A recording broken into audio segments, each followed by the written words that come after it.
World Hypotheses.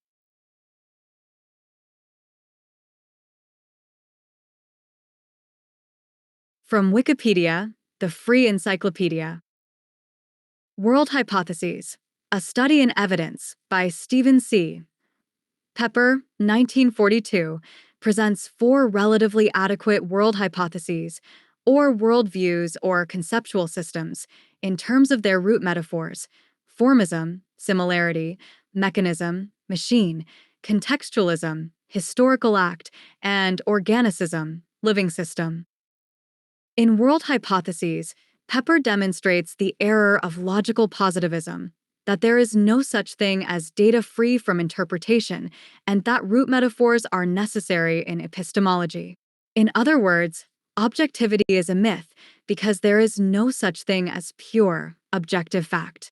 Consequently, an analysis is necessary to understand how to interpret these facts. Pepper does so by developing the root metaphor method and outlines what he considers to be four basically adequate world hypotheses: worldviews or conceptual systems, formism, mechanism, contextualism, and organicism. He identifies the strengths and weaknesses of each of the world hypotheses, as well as the paradoxical and sometimes mystifying effects of the effort to synthesize them. 1. Dogmatism, edit. Pepper begins by demonstrating the very weak positions of utter skepticism and dogmatism while explaining that each are essentially two sides of the same coin. He has no problem with relative skepticism, where one suspends belief until justification is provided. But utter skepticism is essentially a dogmatist who doubts all things, always. Pepper defines a dogmatist as one whose belief exceeds his cognitive grounds for belief. 2.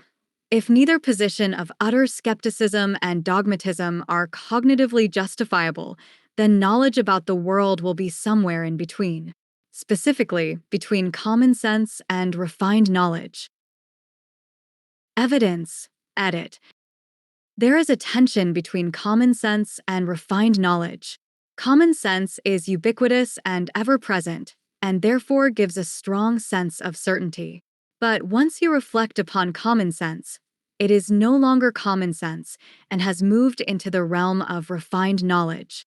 To a large extent, the philosophy of science and science in general is interested in this shift. Once you embark into refined knowledge, there are certain criteria as to what constitutes evidence. In other words, there are rules governing how we know what we know. This should be recognized as an epistemological concept. And depending on the choice of your root metaphor, different criteria exist as to what constitutes good evidence. Pepper presents two types of world hypotheses: inadequate and relatively adequate hypotheses. The two inadequate systems are identified as mysticism and animism. Relatively adequate hypotheses, edit. Formism, similarity, edit. Why does an orange look and taste like an orange? It's in the nature of an orange to be orange in color and round in shape, and to taste like an orange. These are an orange's distinguishing properties, attributes, traits, or features, in short, its essence. The root metaphor for formism is identification of similarities and differences for phenomena. In short, things that appear to go together do in fact go together. Plato and Aristotle are examples of formist philosophers.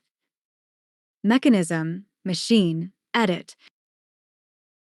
Given 19th and 20th century technologies, steam engines, gas engines, electric motors, and computers, the machine is frequently adopted as a metaphor for understanding phenomena. Machines are described according to the parts from which they are assembled, for example, gears, wires, or chips.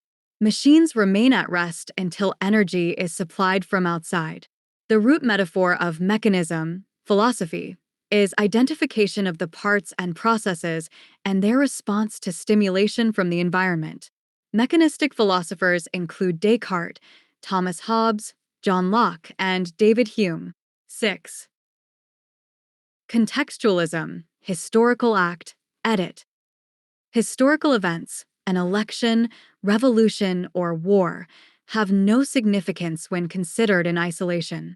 The significance of an historical act depends on its context, its relationship with events that precede and follow, and the interpretations of these acts.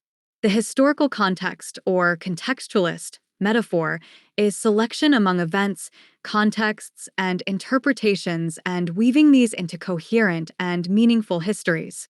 Charles Sanders Peirce, William James, Henri Bergson, and John Dewey are examples of contextualist philosophers. 7.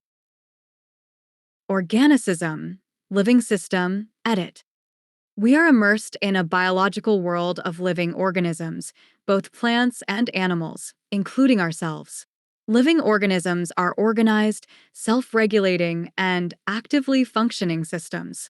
A seed planted in favorable conditions, unfolding and maturing into a tree, is an example of an organismic system. The root metaphor for organicism is inquiring how living systems maintain adaptive balances between acting on the environment and being acted on and supported by the environment. Organismic philosophers include Friedrich Wilhelm Joseph Schelling and Georg Wilhelm Friedrich Hegel. 8. Jargon, edit. Dubitanda, Pepper's jargon for common sense. Data, Pepper's jargon for multiplicative corroboration, which simply refers to repeated empirical observation. If two people read a thermometer and agree on the reading, there has been multiplicative corroboration. In layman's terms, we call this data. Danda, Pepper's jargon for structural corroboration, which in layman's terms is similar to logical data. Publications, edit.